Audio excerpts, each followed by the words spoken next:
नमस्कार. मी ज्योती जोशी लव्हाळी या माझ्या यूट्यूब चॅनलवरती आपलं सगळ्यांचं स्वागत करते. आज मी लव्हाळीवरती एक वेगळंच सादर करत आहे. माझा भाऊ, त्याचं नाव दिलीप देवधर, पण त्याला आम्ही आबा म्हणायचो. त्यांनी महाशिवरात्रीच्या दिवशी मुहूर्त साधून ही इहलोक यात्रा संपवली. त्याला तिलांजली द्यायची ही मी आज कवितांजली म्हणून देत आहे आणि ती त्याच्याच कवितांची आहे. तेव्हा आबा, तुझ्यासाठी ही खास कवितांजली आजची. तो खूप सुंदर कविता करायचा. वेगळ्या वेगळ्या प्रकारच्या कविता होत्या. ही जी पहिली मी वाचणार आहे ती त्यांनी खूप पूर्वी कॉलेजच्या पहिल्या वर्षात बहुतेक केलेली आहे. पण नंतरच्या सगळ्या कविता तो वानप्रस्थाश्रमात 56 वर्ष सायनला राहत होते ते तिथलं बिराड हलवून अथश्रीमध्ये तो राहायला लागला. तिथे गॅलरीत बसून त्याला खूप सुंदर सुंदर कविता सुचायच्या आणि त्यानंतर पुढे मी वाचणार आहे. तुम्ही बघाल प्रत्येक कविता वेगळ्या वेगळ्या ढंगाची आहे. पहिलीचं नाव आहे काळ. काळ. माझ्या जीवनाची दोन्ही टोकं आहेत अंधारात दडलेली. ज्या दिशेने मी आलो ती दिशाच मुळी अंधाराची होती आणि मी जाणार जिकडे ज्या दिशेने ती दिशाच मुळी मला दिसत नाही. मला दिसत नाही. एका गरजत्या रात्री देवकीच्या तान्ह्यानी टाहो फोडला आणि यशोदेची मुलगी मीच भरकावली आकाशात. तेव्हासुद्धा काळोखच होता. तेव्हासुद्धा काळोखच होता. एका उन्मादक रात्री बोधिसत्व घराबाहेर पडला. अगदी ढसाढसा रडलो. ढसाढसा रडलो पहिल्यांदाच. एका तेजाळ रात्री पाहिले मी 3 तळपते तारे. येशूच्या छातीत ठोकायच्या खिळ्यांना तेव्हा मी टोक आणू लागलो बिकटपणे हसत हसत. असा मी अंधाराच्या कैफात बुडलो.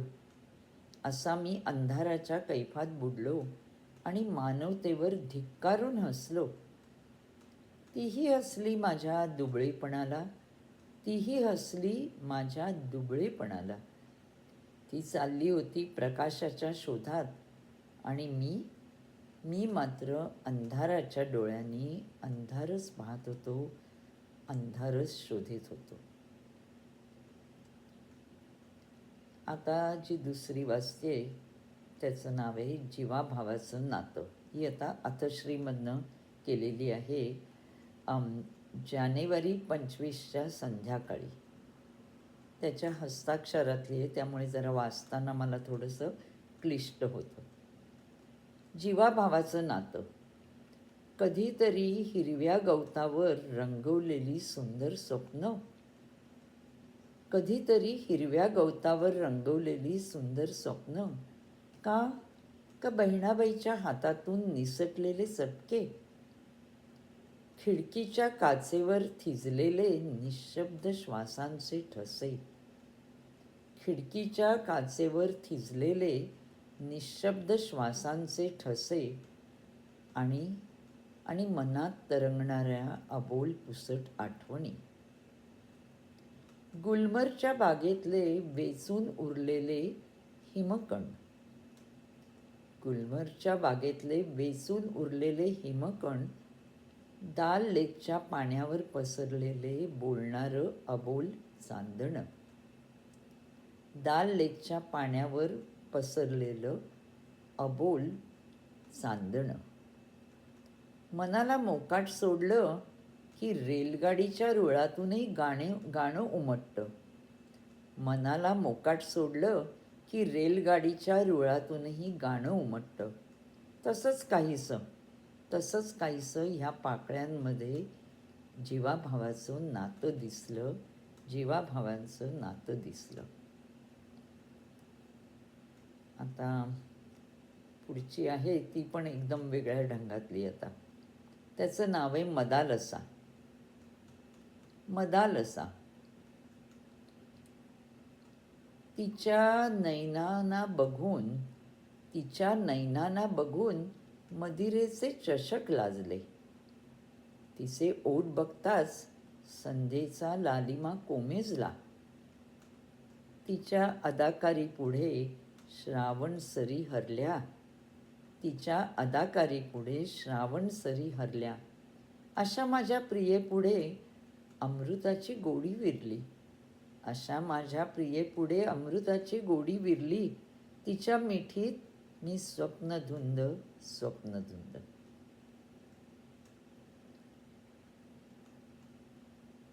पुढच्याचं नाव आहे अमृत. हृदयाचा स्वामी माझा आज घरी परतला. समयीच्या ज्योती मग पुन्हा तरुण जाहल्या. पावलं थकली पैंजण ते रुणझुरणती. वसनाची सळसळ आता मन माझे मोरपिशी. गंधर्वांचे वादन त्याचा नाद माझ्या उरी. स्वर्गातील अप्सरा दारी माझ्या नाचती. अंग अंग बहरले अधर ते हुळहुळले. तृप्तीच्या अमृताने मन माझे मोहरले. ही ऑक्टोबर 24 मधली आहे.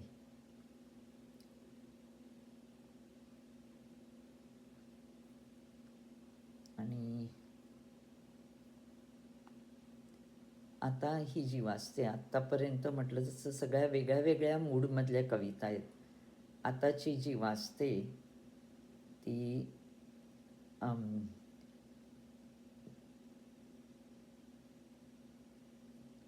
त्याचं नाव आहे एकटं. माझ्या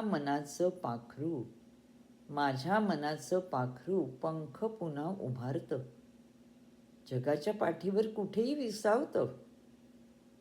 गर्भातला हुंकार परत एकदा ऐकत, मायेच्या पाण्याचा घोट पुन्हा घेत, माझ्या मनाचं पाखरू. शाळेचं दप्तर ओझं त्याचं होतं. अनवाणी मैदान छोटं ते करतं. माझ्या मनाचं पाखरू.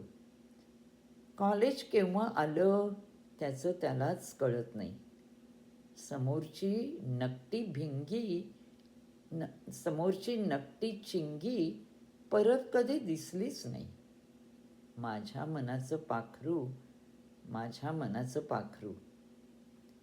संसाराच्या वाटा पायाखाली येतात. वेलीवरती फुलं सुद्धा लागतात. माझ्या मनाचं पाखरू. अष्टपदीच्या आसा परत एकदा आठवतात.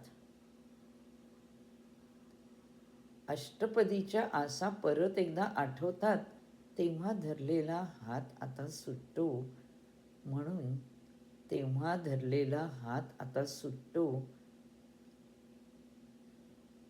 म्हणतात.